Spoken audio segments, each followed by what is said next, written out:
다 함께 묵도하심으로 8월 23일 주일 예배를 하나님 앞에 올려드리겠습니다.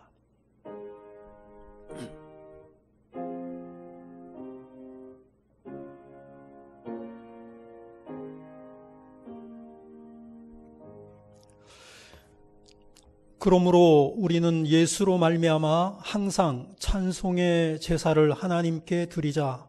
이는 그 이름을 증언하는 입술의 열매니라. 오직 선을 행함과 서로 나누어 주기를 잊지 말라. 하나님은 이 같은 제사를 기뻐하시느니라. 하나님은 영이시니 예배하는 자가 영과 진리로 예배할지니라.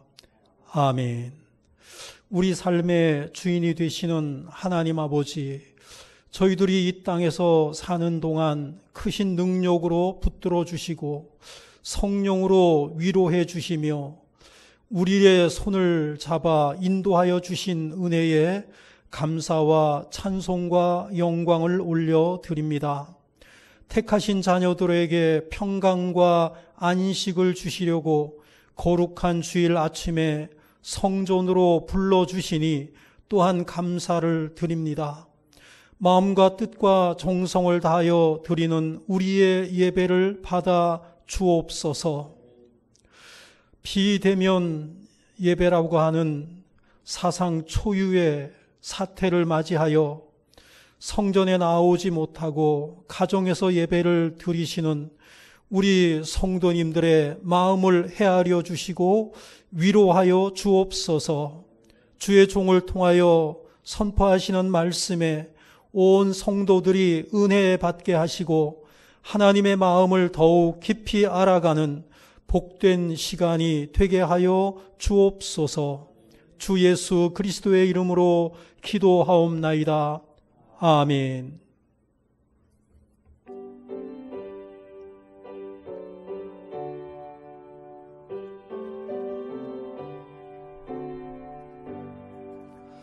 지난 일의 동안에 예수 인도했으니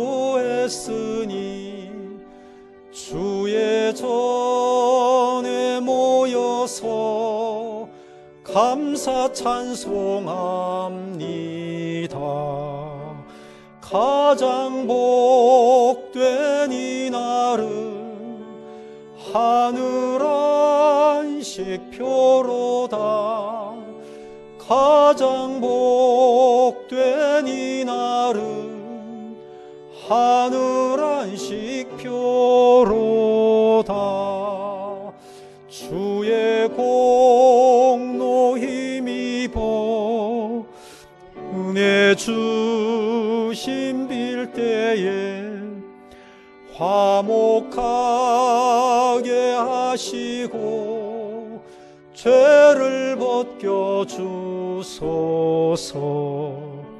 세상 걱정 버리고 은혜 받게 하소서. 세상 걱정 버리고 은혜 받게 하소서. 하나님의 이름을 찬송하러 왔으니 모임 중에 계시고 영광 나타내소서. 기쁜 하늘 잔치에 참여하게 하소서. 기쁜 하늘 잔치에 참여하게 하소서. 주의 기쁜 복음을 모두 듣게 하시고 주의 은혜 베풀어 위로하여 주소서. 주님 오실 때까지 이날 지키리로다. 주님 오실 때까지 이날 지키리로다.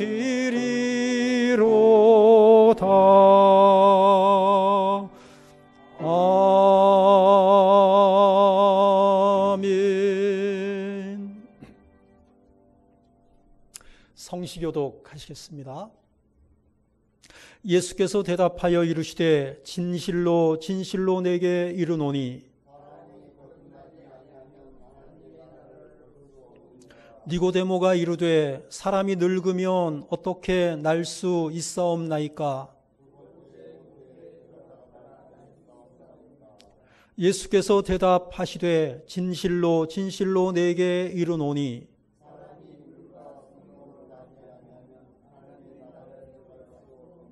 육으로 난 것은 육이요 영으로 난 것은 영이니 무릇 그리스도 예수와 합하여 세례를 받은 우리는 그러므로 우리가 그의 죽으심과 합하여 세례를 받음으로 그와 함께 장사되었나니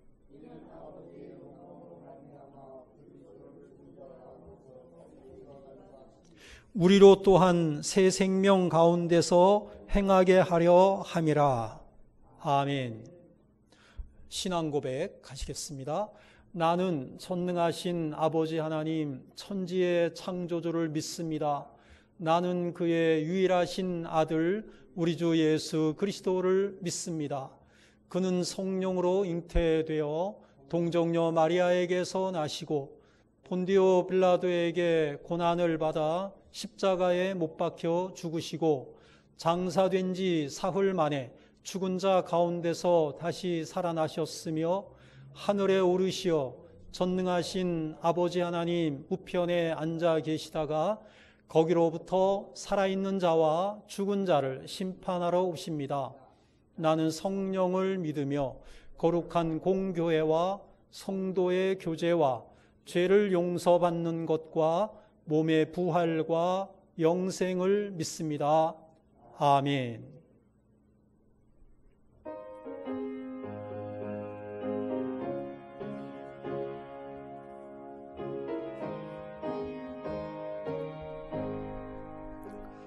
슬픈 마음 있는 사람 예수 이름 믿으며 영원토록 변함없는 기쁜 마음 얻으리.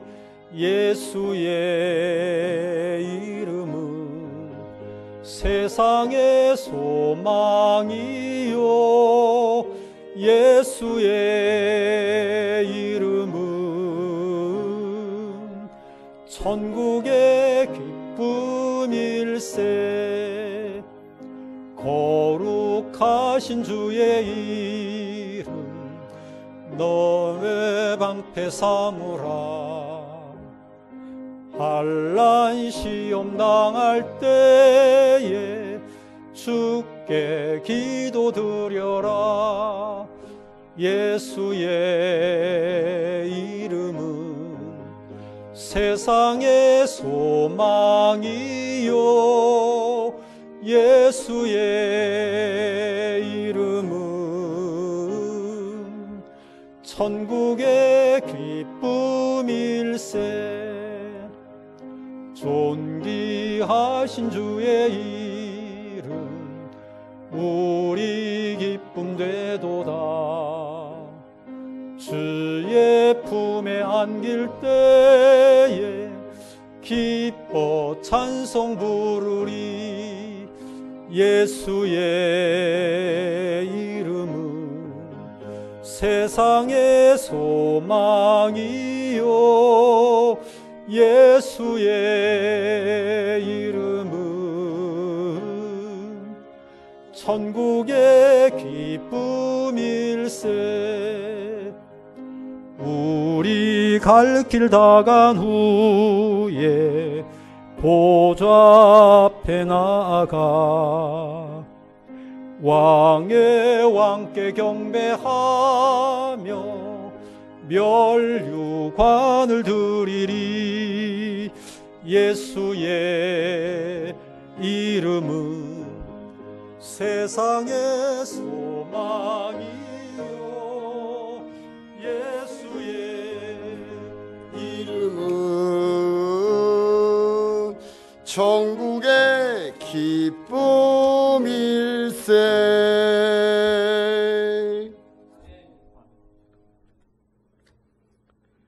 너희가 너희 하나님 나 여호와의 말을 들어 순종하고 내가 보기에 의를 행하며 내 계명에 귀 기울이며 내 모든 규례를 지키면 내가 애굽 사람에게 내린 모든 질병 중에 하나도 너희에게 내리지 아니하리니 나는 너희를 치료하는 여호와임이라.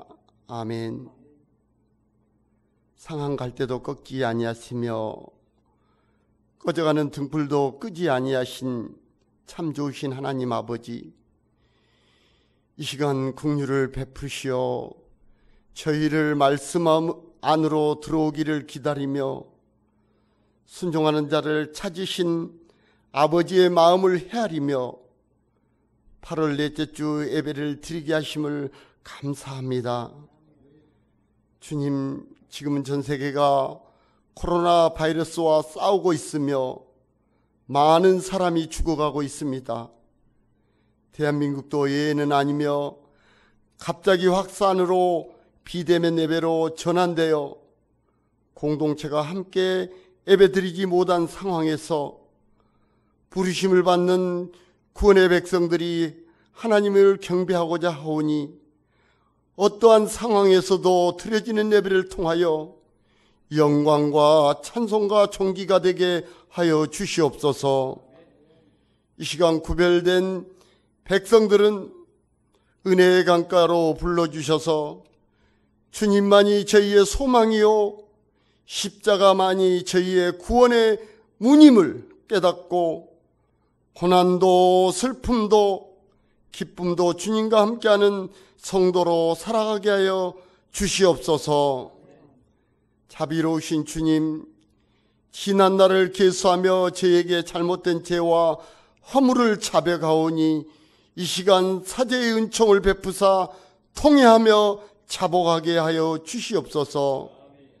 이스라엘 백성들이 온전한 제사가 사라질 때 하나님의 경고하셨지만 말씀을 듣는 귀가 닫혀버려 경홀히 여기며 하나님을 사랑한다 하면서도 우상과 겸할 때 바벨론 포로가 되어 고통하며 씨름하면서 그발강가에서 예루살렘 성전을 향하여 눈물로 회개하며 사모하는 유다 백성들처럼 이 땅의 모든 교회들이 형식적인 예배, 마당망 밟은 습관적인 예배, 사람 중심적인 예배에서 온전히 변화되어 하나님이 기뻐하는 거룩한 예배, 예수님만이 우리의 구주되심을 고백하는 말씀 중심의 예배, 성령의 우리의 보혜사가 되셔서 감동되는 복되고 귀한 예배로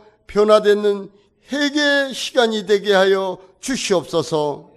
소망의 주님, 저희를 택하시고 부르신 사명을 온전히 감당하지 못한 아픔과 고통 중에 깨닫고 온전한 성도, 온전한 교회로 거듭나는 기회로 삼아 이 어둠이 지나간 후에 든든한 교회 공동체, 자기 사명을 온전히 감당하는 성도, 보다 성숙된 예배로 성장하여 주시옵소서. 사랑의 주님, 이 나라 이 민족을 불쌍히 여겨 주시옵소서. 코로나19로 또한 폭우로 머리에 과수기관을 쓰고 고통하고 씨름하는 백성들이 있습니다. 그들의 눈물을 닦아주시며 상처된 마음에 어루만지사 치유케 하여 주옵소서. 이 나라 대통령과 이정자들에게 은혜를 베푸시어 나라를 사랑하며 마음 사랑하는 마음과 백성의 고통과 아픔을 해결할 수 있는 지혜를 더하사 올바른 결정할 수 있도록 긍휼을 허락하여 주시옵소서. 주님, 혼돈과 분주한 중에도 본당절개 목양으로 세워주신 이근영 목사님을 영육간에 강건케 하여 주시며 오늘 선포된 말씀이 능력이 되사 각 사람의 필요에 따라 소망의 말씀, 치료의 말씀, 회개의 말씀, 지혜의 말씀이 되어 말씀이 능력이 되사 세상에 나가 빛과 소금의 역할을 잘 감당하는 성도로 살아가게 하여 주시옵소서. 준비하여 드려진 찬양을 흠양하여 주시며 찬양하는 자와 예배를 돕는 손길을 기억하여 주시옵소서. 세상 부귀영화의 첫날보다 예배드리는 한 시간이 더 귀하고 복된 시간이 되심을 믿고 간구하오니 감사드리며 저희를 구속하신 예수 그리스도 이름으로 기도 올리옵나이다. 아멘.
아멘. 하나님께 영광의 박수 올려드리겠습니다.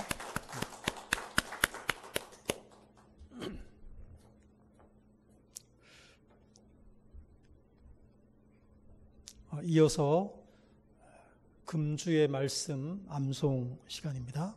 먼저 지난주 우리가 암송했던 마태복음 22장 37절로 39절 말씀을 먼저 암송하도록 하겠습니다. 가정에서 예배를 드리시는 우리 성도님들도 함께 암송해 주시면 감사하겠습니다. 시작. 예수께서 이르시되 내 마음을 다하고 목숨을 다하고 뜻을 다하여 주 너의 하나님을 사랑하라 하셨으니 이것이 크고 첫째 되는 계명이요 둘째도 그와 같으니 내 이웃을 내 자신같이 사랑하라 하셨으니 마태복음 22장 37절로 39절 말씀. 아멘.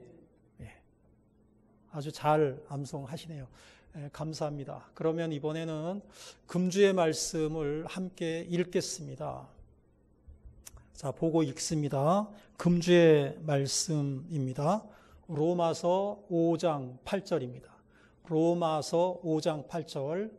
자, 시작. 우리가 아직 죄인 되었을 때에 그리스도께서 우리를 위하여 죽으심으로 하나님께서 우리에 대한 자기의 사랑을 확증하셨느니라. 아멘. 한 번 더 읽을까요? 자, 시작. 우리가 아직 죄인 되었을 때에 그리스도께서 우리를 위하여 죽으심으로 하나님께서 우리에 대한 자기의 사랑을 확증하셨느니라. 로마서 5장 8절 말씀. 아멘. 한 주간 동안 여러분의 말씀, 여러분들이 마음속 깊이 묵상하시고 암송하시는 은혜 받으시는 말씀이 되시기를 바랍니다.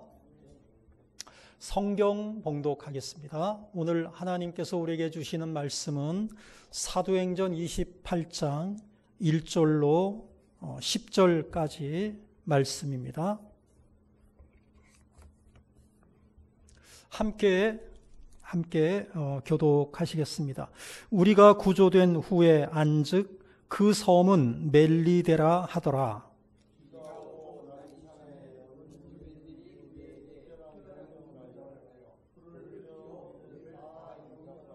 바울이 나무 한 묶음을 거두어 불에 넣으니 뜨거움으로 말미암아 독사가 나와 그 손을 물고 있는지라.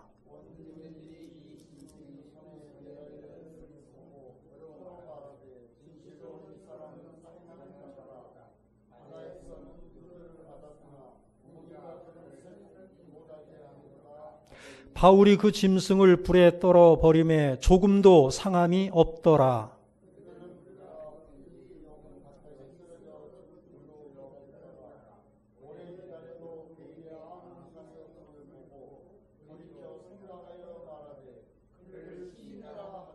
이 섬에서 가장 높은 사람 보블리오라 하는 이가 그 근처에 토지가 있는지라. 그가 우리를 영접하여 사흘이나 친절히 머물게 하더니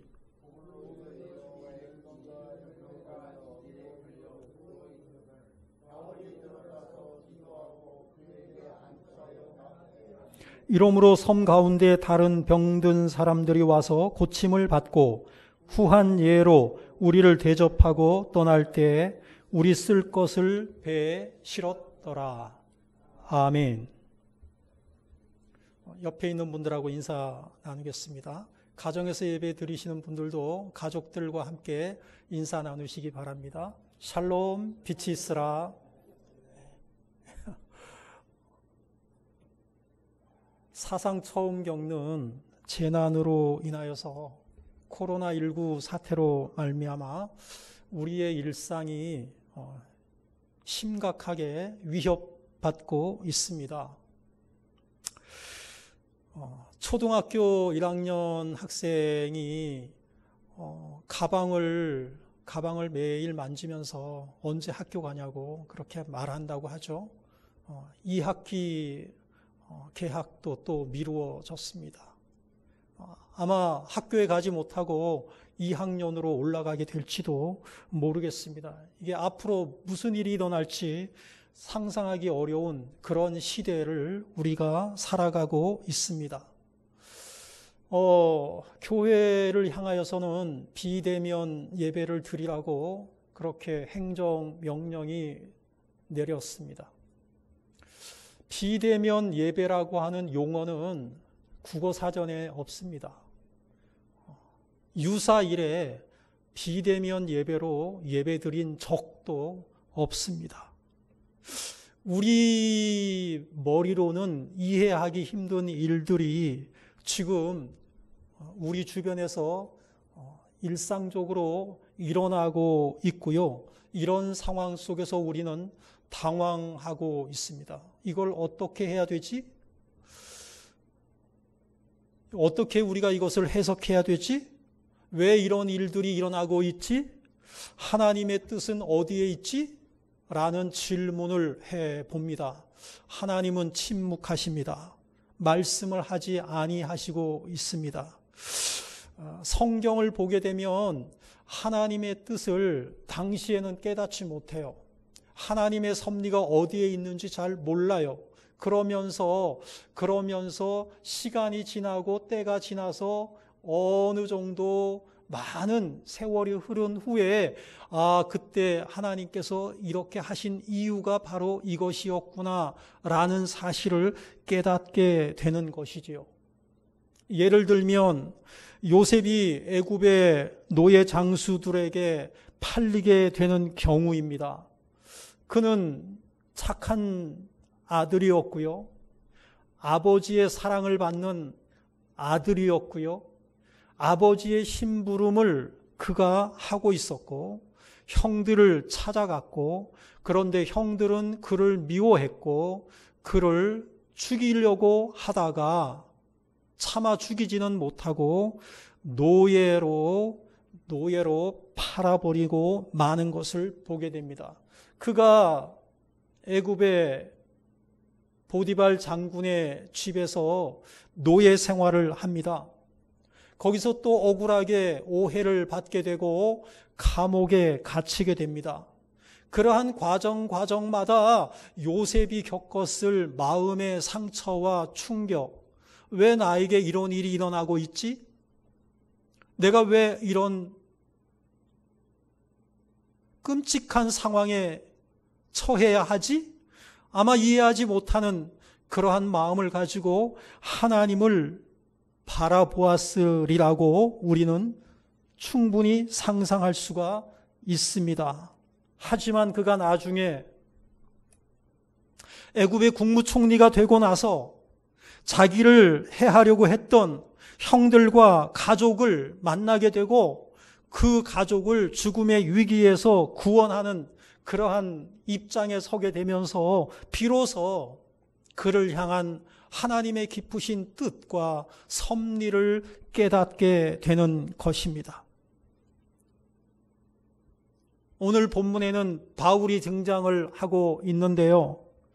그는 로마에 가서 복음을 전파하고자 하는 하나님께서 주신 아름다운 꿈과 비전을 가지고 있었습니다. 제3차 전도 여행을 마치고 애굽으로 갔던 바울은 그곳에서 예루살렘으로, 애굽이 아니라 예루살렘으로 갔던 바울은 그곳에서 체포당하고 고소당하고 재판을 받게 되죠. 바울은 예루살렘에 가서 환난과 핍박이 기다리고 있을 것이라는 것을 충분히 알고서도 예루살렘으로 갔던 것입니다. 그 재판석상에서 총독에게도 아그리빠 왕에게도 그리고 헤롯 왕에게도 그는 변함없이 일관되게 주의 복음을 전하게 됩니다. 그리고 바울은 일부러 로마 황제에게 상소를 하게 되죠. 그가 왜 로마 황제의 상소라고 하는 그러한 선택을 했습니까? 오직 하나입니다. 로마 사람들에게도 복음을 증거하여야 하겠다는 사명감 때문이었습니다. 그가 살고자 했더라면, 그가 재판이 불리하지 않았기 때문에, 로마 시민권을 가지고 있었기 때문에 그는 얼마든지 무죄로 풀려날 수 있었음에도 불구하고 그가 황제에게 상소를 하게 된 것은 로마로 가서 주의 복음을 증거하여야 하겠다라는 일념 때문이었습니다. 그런데 그 로마 항로가 순탄하지 않았습니다. 시기상으로 때가 아니었기 때문에 출항할 시기를 늦추어야 하는데, 그를 태운 배가 선장과 선주의 욕심 때문에 무리한 항해를 하게 되죠. 결과는 어떻게 되었습니까? 엄청난 풍랑을 만나게 되고 결국은 선박이 다 부서져서 좌초 직전까지 가게 됩니다. 로마로 가야 하는데 바다에 빠져 죽게 된 것이죠. 이해가 가지 않는 것입니다.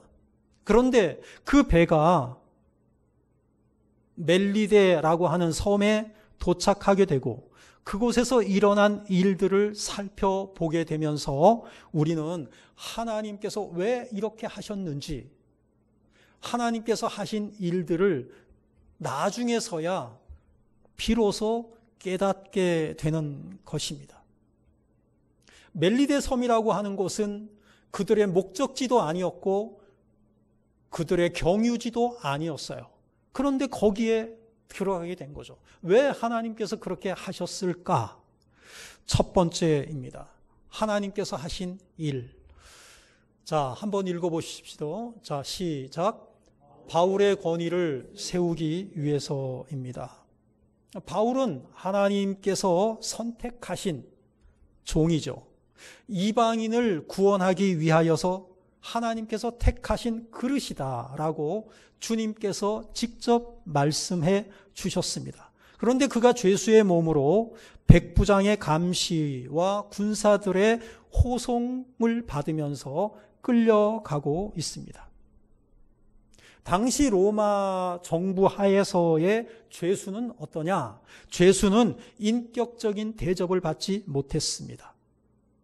다행히도 바울은 로마 시민권을 가지고 있었기 때문에 함부로 대할 수는 없었어요. 하지만 그럼에도 불구하고 그를 호송하는 백부장에게 그의 생명이 맡겨진 상태입니다.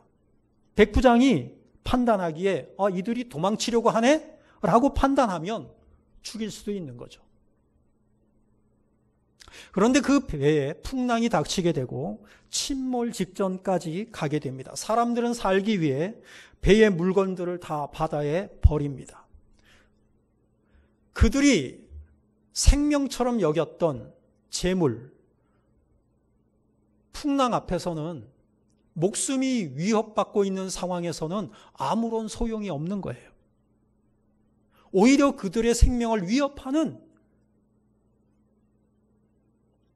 무거운 짐이 되고 있는 것입니다. 그러니까 버리게 되는 것이죠.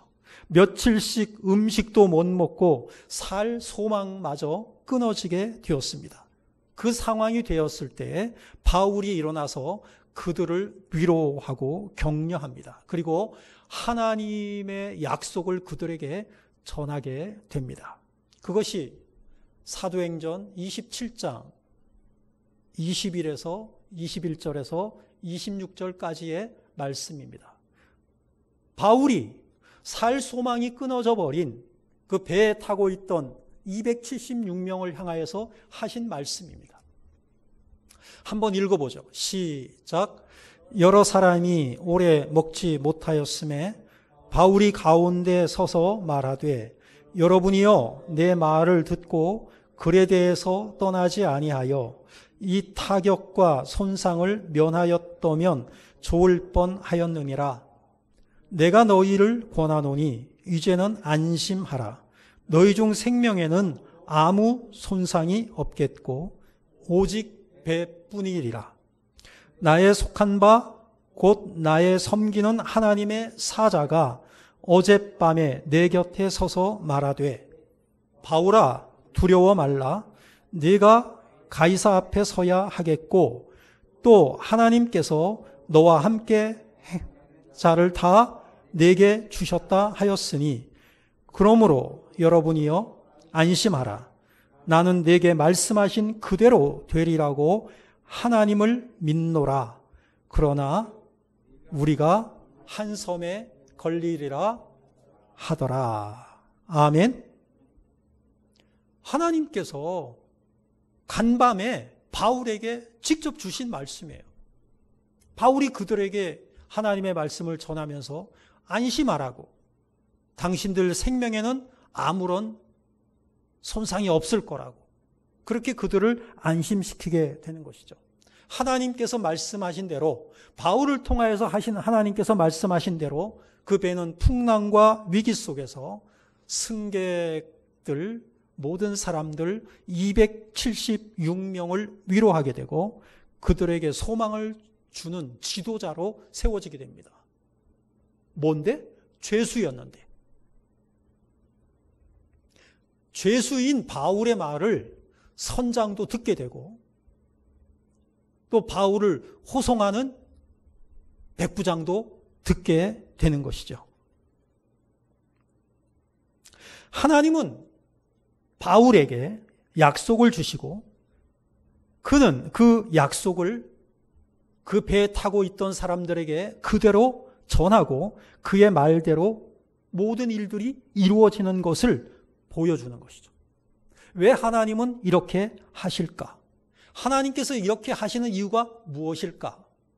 비록 죄수의 몸이지만 그 바울로 하여금 거기에 있는 모든 사람들에게 바울의 권위를 높여주기 위해서였다는 거죠. 권위를 높여주어야 그 권위를 가지고 하나님의 말씀을 전할 때에 사람들이 그 복음을 받아들일 수가 있게 되기 때문입니다. 그것에서 그치지 않았어요. 결국은 멜리데라고 하는 섬에 도착을 하게 되죠. 멜리데 섬은 오늘날의 몰타라고 하는 섬인데요. 지중해 한복판에 있습니다. 강화도보다 약간 클까 말까한 넓이라고 알려져 있는데요. 거기에 토인들이 그들을 향해서, 바울 일행을 향해서 특별한 동정을 베풀어 줍니다. 비가 오고 날이 차기 때문에 불을 피우고 그들을 영접합니다. 하나님은 토인들의 마음속에 동정의 마음, 긍휼의 마음을 심어주어 그들을 선대하게 해준 것이죠. 그런데 그곳에서 하나님은 또 하나의 사건을 통해서 바울을 높여줍니다. 바울이 불을 피우는데 나뭇가지를 가져오는 거예요. 젖은 나뭇가지. 젖은 나뭇가지 속에 있던 독사가 바울을 물어요. 모든 사람들이 그것을 바라보면서 그가 바다에서는 살았을지 모르지만, 생존했을지 모르지만 이제는 독사에게 물렸으니 죽을 수밖에 없게 되었다라고 그들이 이제 죽을 것을 바라보는 거예요. 이제 죽겠지? 그런데 아무런 이상이 없습니다. 독사에게 물린 자국은 있는데, 독사에게 물린 것이 분명한데 그에게 아무런 일도 일어나지 않은 것입니다. 하나님께서 특별 보호를 해주셔서 그가 그 토인들 앞에서 아무 이상이 없는 그러한 상태로 살아나게 되는 것이죠. 그 섬 사람들이 이 사건을 통해서 바울을 신처럼 떠받들게 되고 바울의 그 복음을 전하는, 그 복음을 전하는 그의 권위를 높여주게 되는 것이죠. 그래서 극진한 대접을 받게 되고요. 그 섬의 최고 지도자 보블리오의 가정에 초대를 받게 되고 거기서 지내는 동안 보블리오의 부친이 열병과 이질에 걸려서 죽게 됐습니다. 그런데 바울이 그 부친에게 안수하고 기도하니까 씻은 듯이 낫게 되는 것이죠. 이러한 일련의 과정을 보면서 하나님께서 바울을 크게 쓰시는 것을 보게 되고 바울을 통해서 이 섬의 모든 사람들이 복음을 듣게 되고 예수를 영접하게 되는 것을 보게 되는 것이죠. 바울을 통해서 멜리데라고 하는 한 섬에 복음이 전하여지게 되고 그로 인해서 많은 영혼을 구원하게 되는 것을 우리가 발견하게 되는 것입니다. 모든 일들이 성경에서 일어나고 있는 모든 일들을 가만히 보면 우리의 머리로 이해가 되지 않는 일들이 나중에 보면 하나님께서 그것을 통해서 복음이 전파되고 복음이 선포되고 그리하여서 하나님의 나라를 세워가는 일에 쓰임받게 되는 것을 보게 되는 것이죠. 모든 것이 합력하여서 선을 이루게 되는 것을 우리가 보게 되는 것이죠. 작금에 일어나고 있는 우리들 주변에서 우리가 경험하고 있는 이 모든 것들도 지금은 이해가 잘 안 가는 거예요. 이런 저런 일들로 인해서 더 우리에게 어려움이 닥치고 기독교가 많은 사람들에게 원망의 대상이 되기도 하고 이해가 가지 않는 거죠. 그런데 여기에도 우리는 분명히 하나님의 뜻이 있을 것이라는 그러한 믿음을 가지고 우리가 바라보아야 하지 않겠는가 하는 생각을 하게 되는 것입니다. 왜 그 배를 그 섬으로 멜리데 섬으로 인도했을까라는 부분 두 번째로 한번 보겠습니다. 읽어보죠. 시작. 그 섬 사람들을 구원하기 위해서요. 멜리데 섬에 그 당시에 얼마가 살았는지는 잘 알지 못하지만 배에 타고 있던 265명과 그 섬에 살고 있는 사람 중 하나님께서 구원하시기로 예정하신 사람들을 구원하시기 위해서 하나님이 그 바울의 배를 그 섬을 거쳐서 로마로 가게 하신 것이다. 이렇게 우리가 볼 수 있는 것이죠. 배를 타고 있던 265명 플러스 멜리데 섬에 살고 있던 하나님께서 구원하시기로 작정하신 사람들, 이 사람들을 구원하시기 위해서 배가 풍랑을 만나게 되었고 그리고 멜리데 섬에 걸리게 되었다. 이렇게 우리가 보게 되는 것이죠. 이 섬은 지중해 한복판에 있는 섬으로 지금도 무역의 중개지로서 중요한 위치를 차지하고 있습니다. 거기에 가보면 지금도 배를 대는 만 이름이 그 당시에 바울이 타고 있던 배가 좌초한 그 배가 거기에 정박했던 그곳을 이름을 바울만이라고 그렇게 이름하고 있다, 불리고 있다라고 알려져 있습니다. 그러니까 그 과거에 오래전 지금으로부터 거의 2000년 전에 일어났던 그 사건 때문에 그 만 이름이 바울만이 된 거죠. 우리나라에 복음이 전파된 것도 사실 참 놀라운, 어떻게 본다면 우연히 일어난 사건 때문입니다.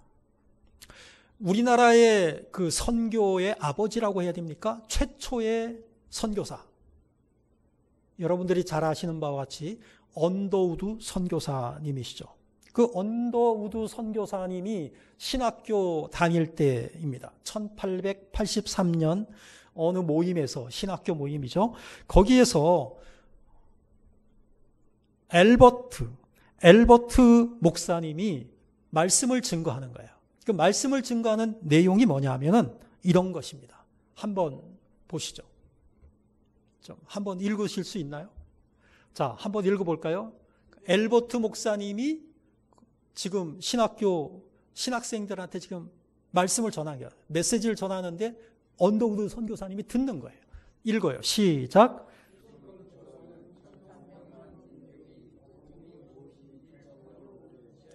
가난과 질병과 학대 속에서 쓰러져 가고 있습니다.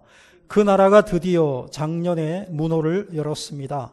주님은 여러분 중에 누군가가 조선 민족을 위해 선교사로 갈 것을 부르시고 계십니다. 우리나라가 문호를 개방한 거예요.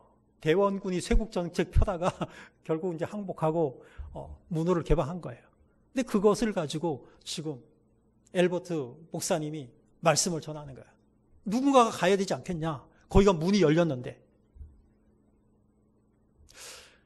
언더우드 선교사님은 1년 전부터 인도 선교사로 자기가 가기로 마음에 작정을 하고 준비하고 있었어요. 그러니까 그 말씀을 들으면서도 코리아라는 나라, 거기에 조선이라는 나라, 거기에 누군가가 가겠지, 자기는 아니겠지, 이런 거예요. 왜? 자기는 어디를 가려고 했다고? 인도 선교사 가려고 해서 준비를 착착착 진행하고 있는 거예요. 인도 말도 이제는 막 어느 정도 할 수 있을 정도도 됐어요. 자기는 이제 인도로 가야 돼. 그러니까 누군가가 헌신하겠지. 누군가가 조선이라는 땅에 가려고 하겠지. 근데 있어요, 없어요? 그 얘기를 들은 사람 중에 어느 누구도 내가 조선에 가겠습니다라는 사람이 없는 거예요.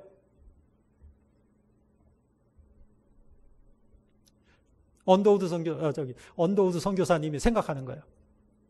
왜 이러지? 하나님을 위해서 헌신을 맹세한 사람들이 왜 다 이러지? 왜 복음의 처녀지인데, 불모지인데, 미전도 종족인데 왜 가려는 생각을 안 하지? 그런 생각을 하는 거예요.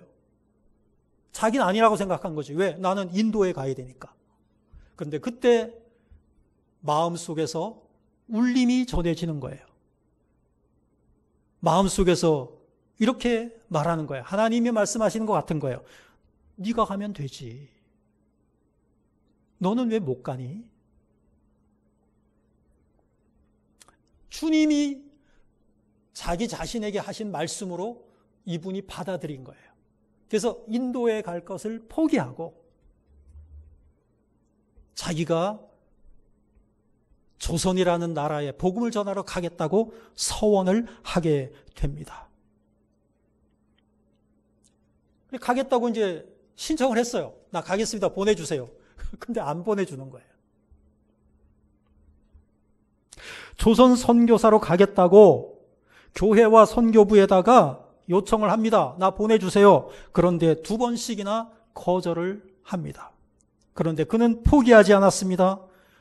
꾸준히 기도하면서 때를 기다렸습니다. 결국은 조선의 선교사로 그가 파송을 하게 되는 것이죠. 그가 1885년 4월 2일 부푼 마음을 가지고 부산 앞바다에 잠시 이제 도착을 하게 되죠. 85년 4월 2일. 그리고 나서 거기에서 기다리는 동안, 다음 행선지를 기다리는 동안 그가 하나님께 간절하게 기도를 하고 3일 후에 다시 그 배가 4월 5일이 되었을 때에 제물포항, 인천 제물포항에 도착을 하게 됩니다. 근데 그날이 공교롭게도 부활절 아침이었다고 합니다. 그래서 1885년 4월 5일이 바로 최초로 우리나라에 기독교가 들어온 날로 공식적으로 지금 인정을 받고 있는 것이죠. 그가 와서 우리나라의 최초의 선교사로서 한 놀라운 일들은 생략을 하고요. 그 언더우드 선교사의 헌신으로 말미암아 복음이 이 땅에 전하여지게 되었고 결국은 우리가 그 혜택을 누리고 있는 것이지요. 우연히 어떤 것들을 보면은 우연히 일어나는 거예요. 만약에 그때 그런 일이 없었더라면, 엘버트 선교사님이 그 말씀을 안 하셨더라면 어떻게 되었을까?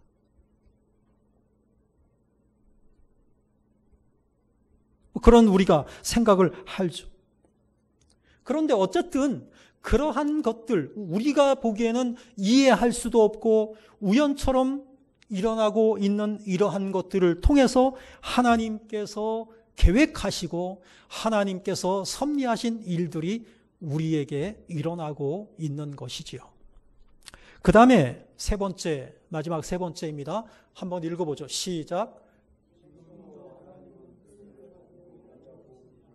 우리는 이해하지 못합니다.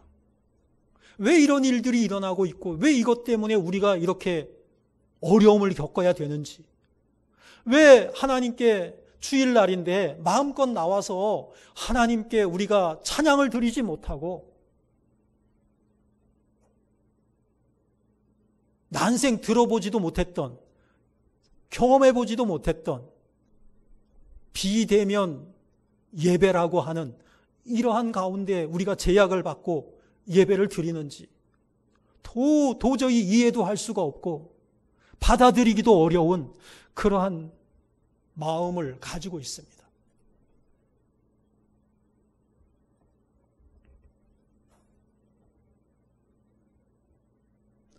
하나님의 뜻을 알면 먼 시간이 흘러서 나중에 가면은 그때 이런 일들을 왜 하나님이 하셨는지 그때 가면 정리가 될 거예요. 이해하게 될 거예요. 근데 지금은 잘 이해가 안 가는 거예요. 하나님은 침묵하시는 거예요. 기도해도 대답을 안 해주시는 거예요. 우리도 아직 잘 모르는 거예요. 모두가 그렇습니다. 요셉도 그렇고요. 그 다음에 바울도 그렇고요. 당시에는 이해가 잘 안 가는 거예요. 왜 내가 탐대가 이렇게 하나님께서 나를 로마로 보내주셔야 된다, 보내겠다고 말씀하셨는데 왜 이런 어려움을 겪게 될까? 이해가 잘 안 가잖아요. 하나님은 때가 되시기까지는 응답을 안 하시잖아요.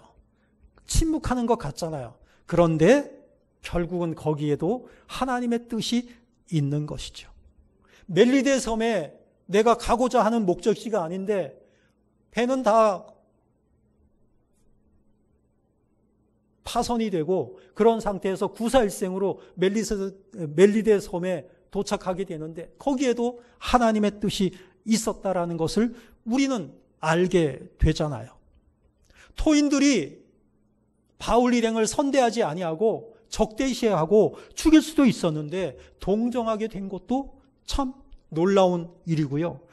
독사에 물려서 죽었어야 했는데 거기에서 기적적으로 살아나게 된 것도 놀라운 일이고요. 이해할 수 없는 일이기도 하는데 거기에도 하나님의 뜻이 있었다라고 하는 것입니다.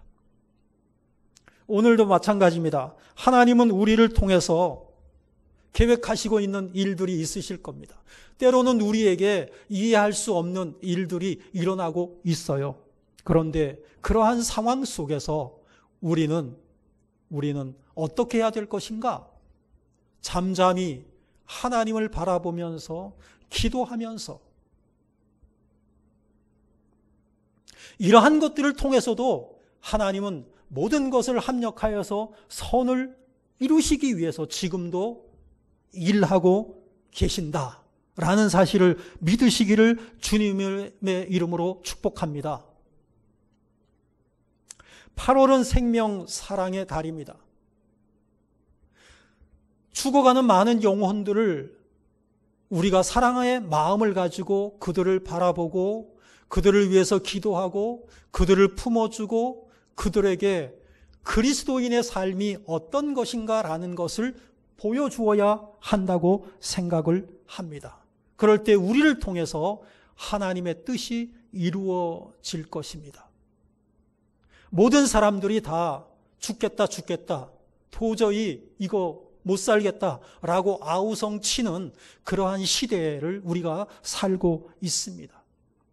그러한 속에서도 우리는 감사의 마음을 잃지 아니하고 늘 마음속 깊이 울려나오는 찬양을 하나님 앞에 드리면서 살아가야 할 것입니다.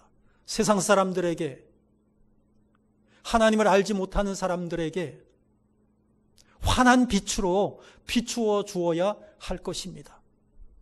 예수 믿는 사람들, 그들이 예수 믿는 사람들에 대해서 손가락질을 하던 것이 예수 믿는 사람들을 향하여서 박수하는 것으로 바뀌게 해야 할 줄로 믿습니다. 하나님이 왜 이렇게 하시는지, 왜 이렇게 기독교가 욕을 먹어야 되는지 우리는 이해하지 못하는 거죠.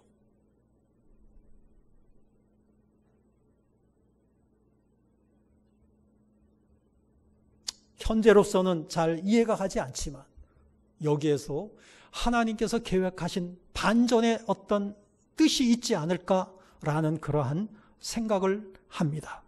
우리 모든 성도님들이 우리를 향하신 하나님의 섭리와 깊으신 뜻을 생각하시면서 이 어려운 시기를 지혜롭게 보내시기를, 현명하게 지나시기를 주님의 이름으로 축복합니다. 기도하겠습니다. 사랑의 주님, 은혜를 감사드립니다. 우리의 짧은 머리로는 도저히 이해가 가지 않는 그러한 일들이 계속해서 일어나고 있습니다. 아버지 하나님, 엄청난 재난 앞에서 세상 모든 사람들이 이제는 살 소망이 없다고 울부짖고 있습니다. 그러한 속에서도 하나님의 사랑과 하나님의 섭리를 확신하는 바울은 그들에게 소망을 주었습니다. 우리도 바울처럼 아버지 하나님, 소망을 잃어버린 이 시대 사람들에게 주의 복음을 증거할 수 있는 그러한 믿음을 우리들에게도 허락하여 주옵소서. 어두운 세상을 밝게 비치는, 그렇게 빛나는 빛의 역할을 우리가 감당할 수 있게 하여 주옵소서. 주 예수 그리스도의 이름으로 기도하옵나이다. 아멘. 오늘은 헌금함에서 가져오도록 하겠습니다. 찬송가 492장 찬양하겠습니다.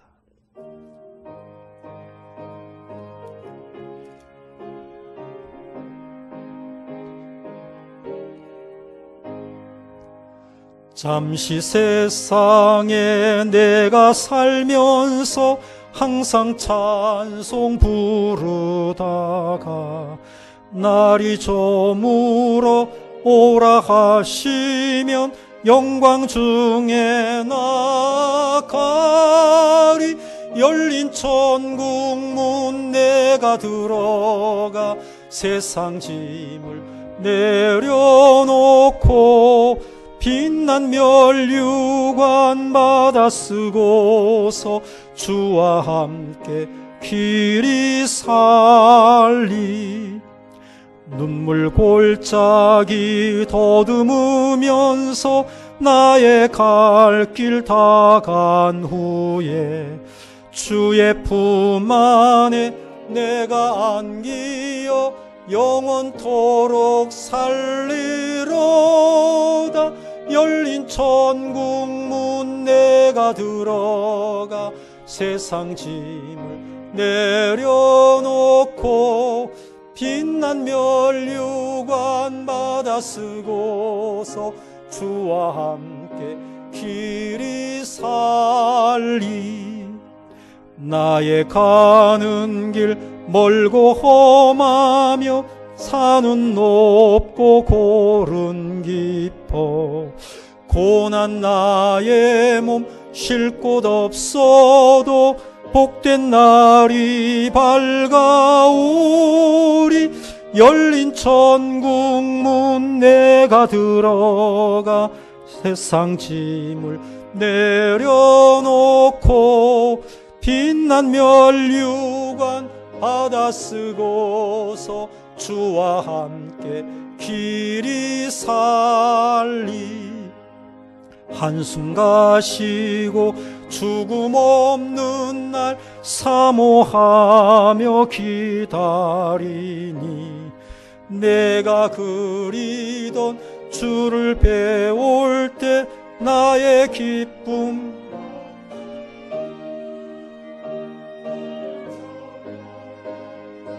들어가 세상 짐을 내려놓고 빛난 면류관 받아 쓰고서 주와 함께 길이 살리. 하나님 은혜를 감사드립니다.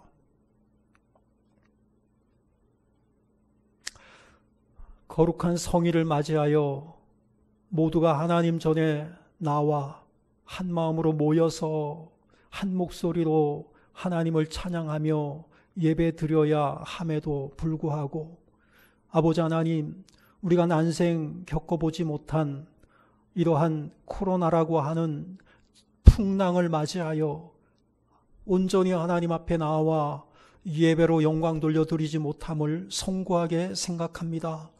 하나님 아버지, 속히 이 재난을 물러가게 해주셔서 하나님을 사모하는 모든 하나님의 사람들이 마음껏 주일날 하나님 전에 나와 엎드려 예배하는 그날이 속히 돌아올 수 있도록 주여 은혜를 베풀어 주시옵소서.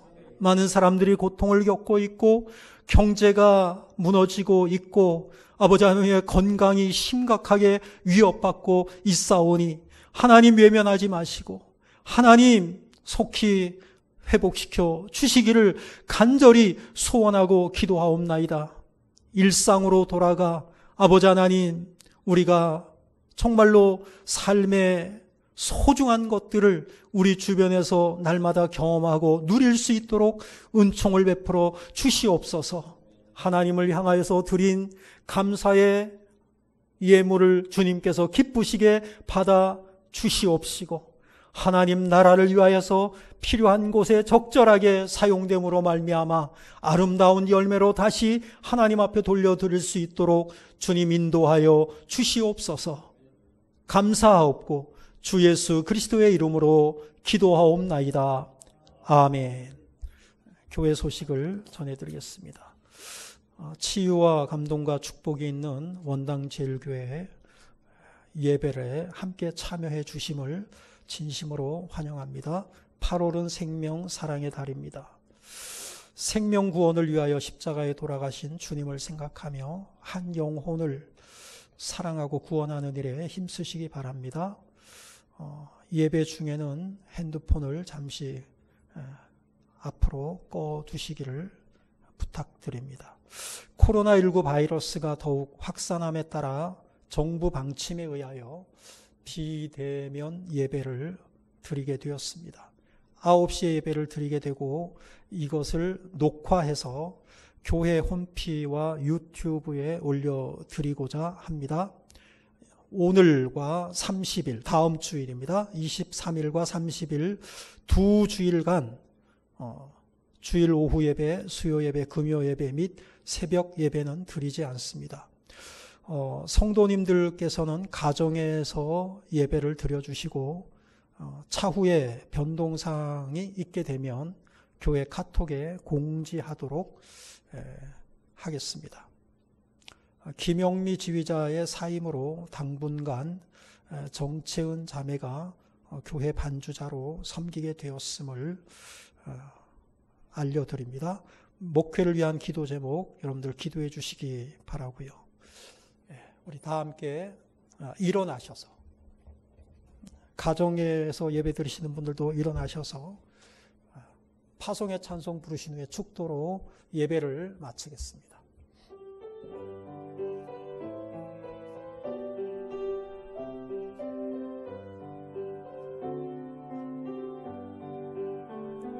여기에 모인 우리 주의 은총 받은 자여라. 주께서 이 자리에 함께 계심을 아노라.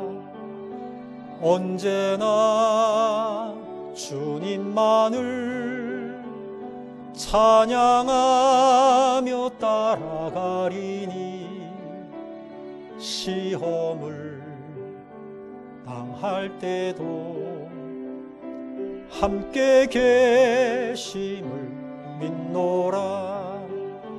이 믿음 더욱 굳세라. 주가 지켜주신다. 어두운 밤에도 주의 밝은 빛 인도하여 주신다. 이 믿음 더욱 굳세라. 주가 지켜주신다. 어두운 밤에도 주의 밝은 빛 인도하여 주신다. 지금은 우리 구주 예수 그리스도의 은혜와 아버지 하나님의 사랑과 성령의 인도하심이 거룩한 주일을 맞이하여 하나님 전에 나와 예배드리는 우리 성도님들, 그리고 비대면 예배라고 하는 정부 방침에 따라 가정에서 예배를 드리고 있는 우리 모든 성도들, 그리고 그들의 가정과 그들의 일터와 그들이 하는 모든 사업 위에 이제로부터 영원토록 함께 있을지어다. 아멘.